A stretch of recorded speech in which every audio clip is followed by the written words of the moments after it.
ہم بستری کے دوران نکلنے والی رطوبت کا حکم۔ ہم بستری کرنا میاں بیوی کا شرعی حق ہے اور جنت کی لذتوں میں سے ایک لذت ہے۔ میاں بیوی کا ایک دوسرے سے ضرورت پوری کرنا آپس میں محبت بڑھاتا ہے۔ میاں بیوی کو باہر کئی حرام کاموں سے روکتا ہے۔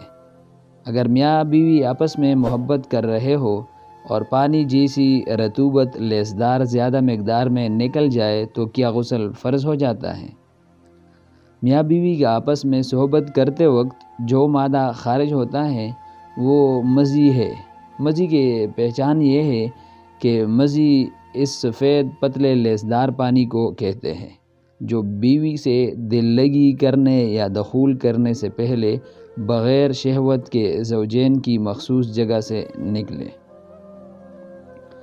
میاں بیوی کے درمیان اس نکلنے والے پانی کو مزی ظاہر کیا جاتا ہے، جس کا حکم یہ ہے کہ اس سے وضو ٹوٹ جاتا ہے، مگر میاں بیوی پر غسل واجب نہیں ہوتا اور کپڑوں کے جس حصے پر لگ جائے صرف اسی کو دھو لینا چاہیے۔